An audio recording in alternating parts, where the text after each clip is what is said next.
I'm Christine Frizzau in Washington, where President Donald Trump has just launched an official investigation into President Joe Biden's final months in the White House, with a focus on his, quote, use of the auto pen and who may have known what about his reported cognitive decline that's been outlined in a new book which alleges a cover-up. The Department of Justice, just the latest entity to be launching an investigation into President Joe Biden's final months in the White House. I know some of the people that use that auto pen, and those are not the people that had the same ideology as Joe Biden. These were radical left lunatics that used that, and they didn't get elected. Trump focusing in part on presidential pardons Biden signed, including for family members, and the sentences he commuted of prisoners on death row.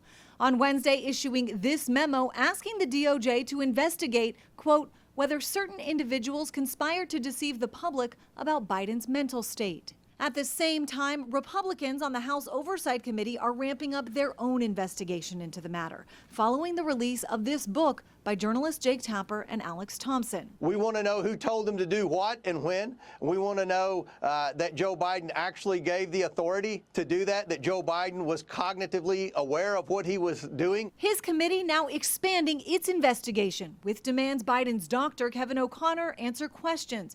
Also now calling former Chief of Staff Ron Klain and other Biden officials Anita Dunn, Bruce Reed, and Steve Ricchetti.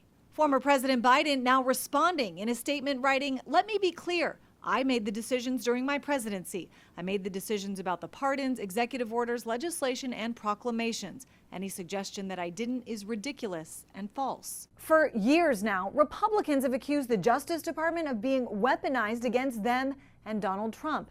Now critics say Trump is weaponizing it himself, even using the DOJ as his personal law firm.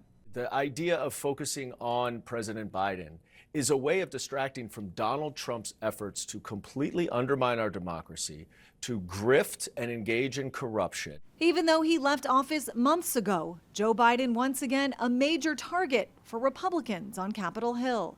I'm Christine Frizzau reporting.